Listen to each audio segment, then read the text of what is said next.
I'm going to be doing a read out loud because why not?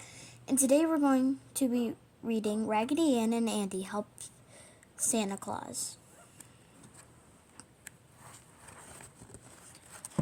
Okay. By Polly Curran, illustrated by June Goldsruff. I'm sorry, I cannot read that. So if the comments are turned on, then someone please tell me how to say that name. But anyway, Raggedy Ann and Andy sat by their fireplace, as quiet as mice. The house was silent and dark. Everyone else was asleep, but all the dolls were wide awake and excited. Tonight was Christmas Eve, and the dolls were waiting for Santa Claus.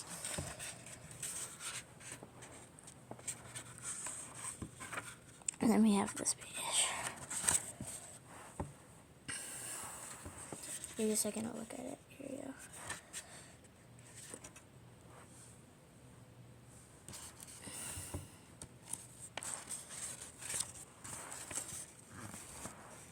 It's getting late, and Baby Doll was impatient.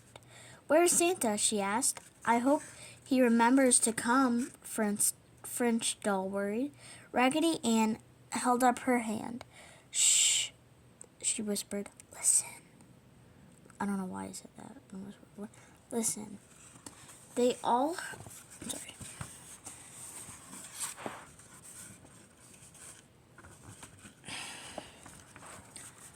Okay, I don't know if you guys can see that. There you go. They all heard the music of tiny sleigh bells. Then a soft thud as something landed on the roof.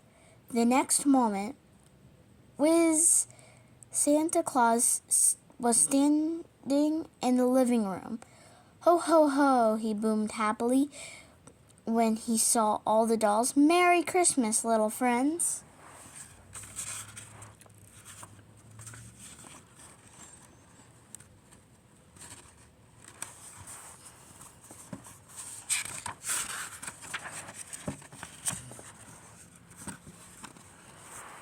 Raggedy Ann's and Andy's wide smiles grew wider. French Doll curd-sided. I'm not sure what that means. I'm so sorry. Please tell me if I read something wrong, because I always do that. China Doll bowed low. All the dolls clapped their hands and cried, "Merry Christmas, Santa Claus." Raggedy Ann seated Santa in a big easy chair. Andy placed Santa's sack beside him. French Doll served him milk and cookies. "Just what I needed," Santa declared.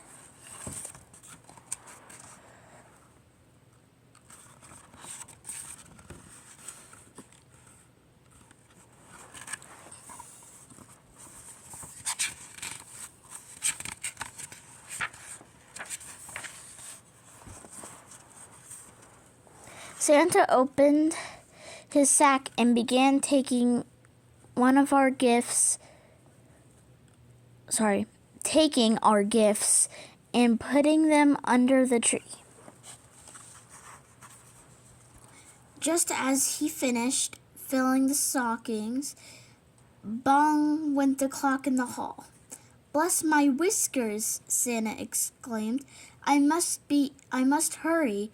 I have to go to the old house this year before I start home to the North Pole." The Raggedies and the other dolls were surprised. They thought the old house had been empty for a long, long time. "Do children live there, Santa?" Raggedy Ann asked eagerly. "Ho, ho, ho," Santa chuckled. "There are 3 very good children, Nancy and Donnie and Paul. I have trains and dolls for them right here in my sack." So there's that one.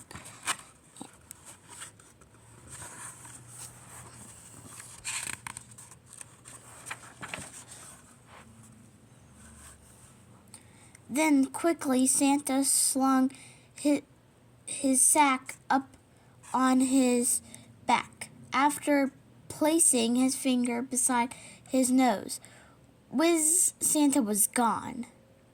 Baby doll yawned and rubbed her eyes. "I'm sleepy," she sighed. "As soon as the room is tidy, we'll go to sleep," Raggedy Ann said. She started to brush the crumbs from the floor. That was when she saw the doll half hidden under the chair.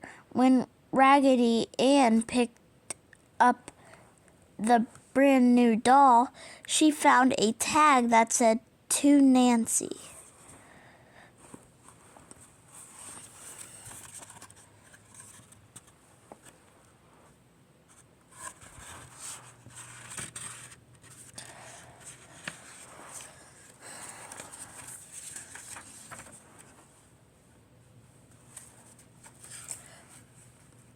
Oh, Raggedy Ann cried out, "This little doll must have fallen out of Santa's sack. She belongs to Nancy down at the old house.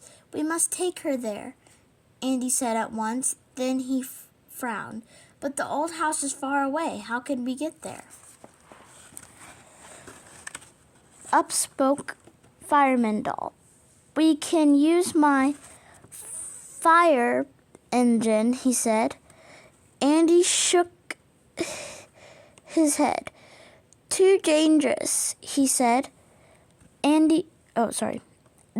The roads are covered with ice. We must find some way," Raggedy Ann said as she and Andy put their heads together. If it's too far, I'm so sorry. Or too close.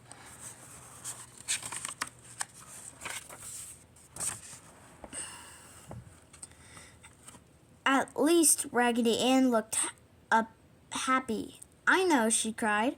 "We'll use Marcilla's," I'm so sorry. "Marcilla's sled. We'll ask Fido and Peterkins to pull it, and Cowboy Doll can use his rope to lasso the chimney. And you and I will climb up the rope to the roof," Andy added, too excited to be quiet any longer. "We'd like to climb." I'm so sorry. Oh my gosh. "I'll be the driver," said Fireman Doll. I'll lend my blanket," Baby Doll offered. "I'll bring my rope," Cowboy Doll said. I'm so sorry, by the way, for I think I hiccuped. I am so sorry. I have the hiccups today. And also, any words, I am so sorry, guys. This is my first time reading this book, and, it's kind of hard, but I hope you guys enjoy it so far. Raggedy Ann smiled at the brand new doll, and I'll hold you very carefully until we get to the old house, she promised softly. "Santa will leave you there for Nancy." Off went the dolls to wake Fido and Peterkins. And a few minutes later, everything was ready.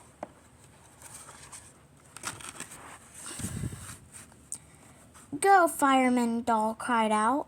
Fido and Peterkins, I am so sorry, pulled and pulled, but the sled would not move an inch. Raggedy Andy hopped off and pushed with all his might. Slowly, the sled began to move. Just as it started to gather speed, Andy jumped back on.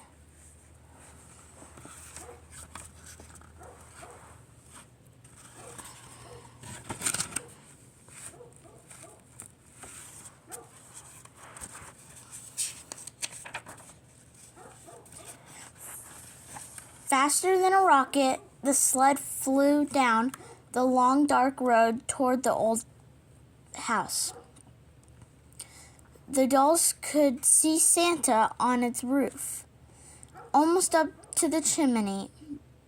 "Wait, Santa Claus!" Andy shouted. "Wait, wait!" called the other dolls. "Wait!" Oh my goodness. Okay. Santa looked down and saw the dolls. "Bless my whiskers," he cried. "What are you doing here?"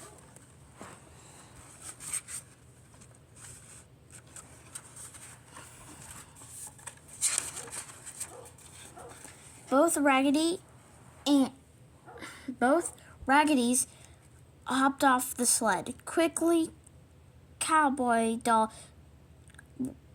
twirled his rope. Then, with one mighty toss, he lassoed the chimney on his very first try.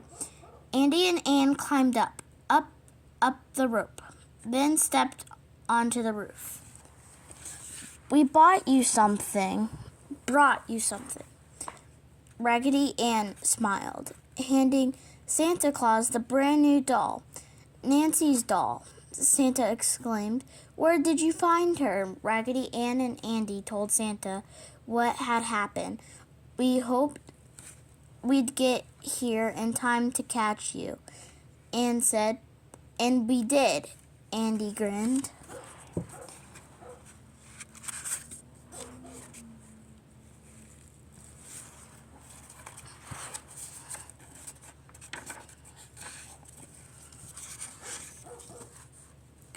Putting his arms around Raggedy Ann and Andy, Santa hugged them tightly, and then Santa Claus kissed them both.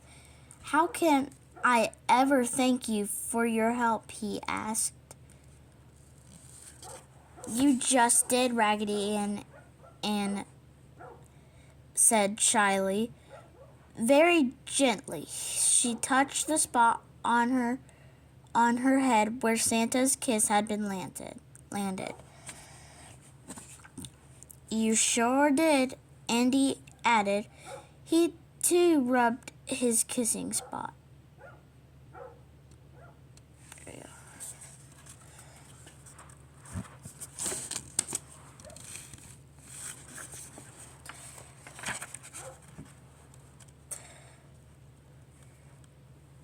Back down the rope to their places on the sled went Raggedys. All the dolls waved goodbye as Fido and Perkins headed home. Santa Claus waved and watched them go. "Merry Christmas, little friends," he called off softly, and turning quickly, he disappeared down the chimney. The end. I hope you guys liked this story and for all the mistakes that I made reading it. Please tell me in the comments if I made a mistake and you know what I did wrong. Alright guys, have a good day.